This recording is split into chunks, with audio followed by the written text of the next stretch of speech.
The thing you're most afraid of right now is probably the thing you need to do next. And somewhere in the back of your mind, you already know that. You've been circling it for weeks, maybe months, doing everything adjacent to the real move, organizing, researching, preparing, while the actual leap sits untouched. By the end of this, you'll understand the invisible mechanism that pulls you backward every time you get close to something real. There's a pattern that shows up in almost every success story, and nobody talks about it because it looks like something else entirely. Right before a major breakthrough, a promotion, a launch, a relationship that actually works, people blow it up. They pick a fight, they miss the deadline, they suddenly decide the whole thing was wrong from the start. From the outside, it looks like bad luck or poor timing. From the inside, it feels like relief. That relief is the tell. Your body just dodged something it registered as a threat. The threat was growth. Gay Hendricks, a psychologist who spent decades studying high performers, identified what he called the upper limit problem. Everyone operates within an internal thermostat for how much success, happiness, and abundance they'll tolerate. Go above that setting, and the system kicks in to bring you back down. The thermostat was calibrated years ago by your family, your early failures, the story you built about who you're allowed to be. And it runs constantly in the background, without your permission. Think about the last time something was going unusually well, a project clicking into place, a relationship deepening, money flowing easier than expected. What happened next?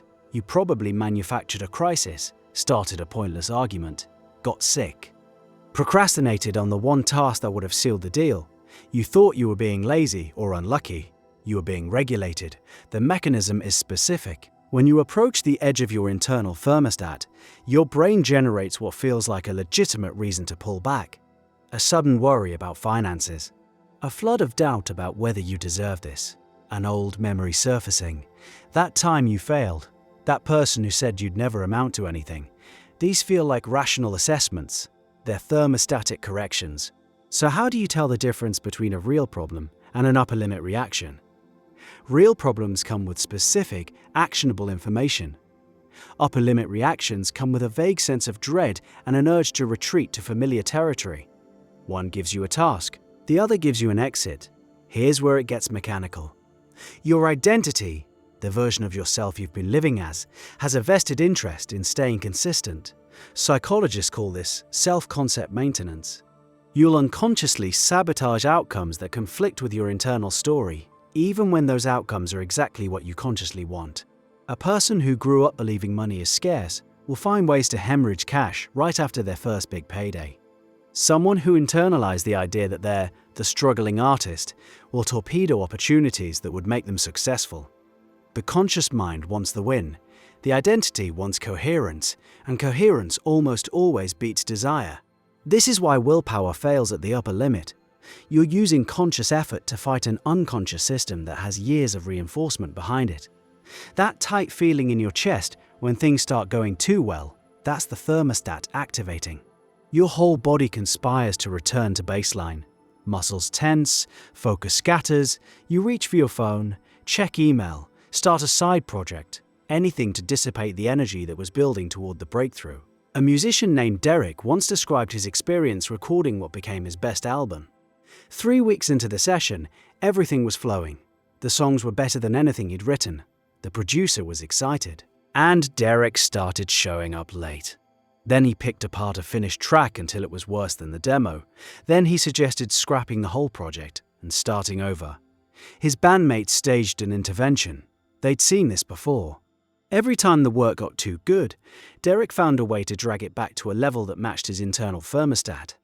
Derek's thermostat was set during childhood, watching his father start businesses and abandon them right before they turned profitable. The message encoded deep: getting close is safe, arriving is dangerous. Derek had inherited a self-destruction pattern he'd never consciously chosen. Recognition is the first crack in the system. When you catch yourself manufacturing chaos during a period of growth, you've just spotted the thermostat in action. That awareness alone changes the equation. The pattern thrives in the dark. Observed, it loses about half its power, but recognition only opens the door. Walking through requires something harder, sitting with the discomfort of exceeding your limit without doing anything to relieve it. The urge to sabotage is intense because it's a survival response. Your brain genuinely believes the familiar ceiling is keeping you safe. Pushing past it triggers the same alarm system as physical danger. Your job is to feel that alarm. The racing thoughts, the sudden conviction that everything is about to collapse, and stay in the room anyway. This is where most advice falls short. Just believe in yourself doesn't address the fact that your operating system is actively working against the update. The thermostat recalibrates through repeated exposure, through proving to your own nervous system that the new altitude is survivable. Each time you feel the pull to retreat and choose to stay, the setting nudges upward, slightly, incrementally, like adjusting to cold water 1 degree at a time. There's a counter-argument worth addressing honestly. Some people face real structural barriers, financial, systemic, health-related, that constrain their ceiling regardless of mindset. The upper limit problem is real, but it exists alongside material constraints that willpower alone can't dissolve. If you're dealing with chronic illness, systemic disadvantage, or genuine financial crisis, the thermostat is only part of the equation. Acknowledging what you can influence and what requires external change is its own form of clarity. For the internal barriers, though, the leverage is enormous. Consider what happens when you expand your tolerance for things going well. You stop unconsciously filtering out opportunities that exceed your old setting, emails you would have ignored, you respond to, conversations you would have deflected, you lean into, the promotion you would have talked yourself out of applying for, you pursue. The compound effect of raising your thermostat even slightly reshapes the trajectory of years. A therapist once described it this way.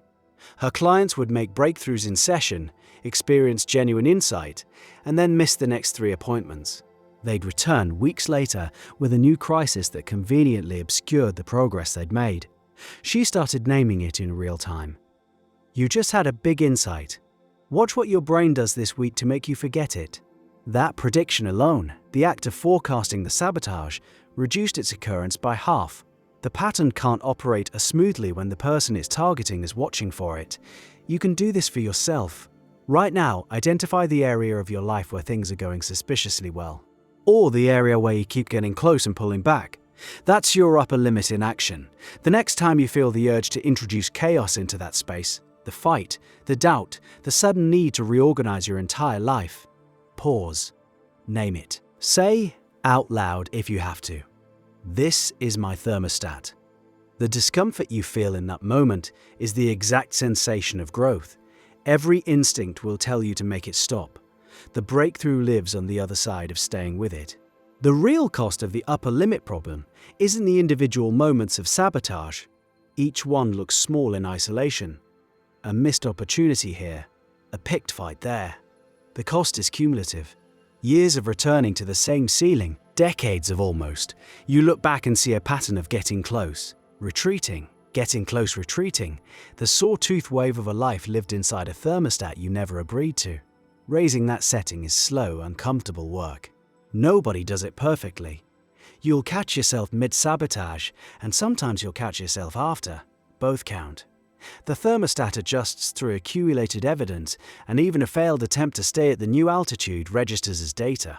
Your system logs it. Next time, the alarm sounds a little quieter.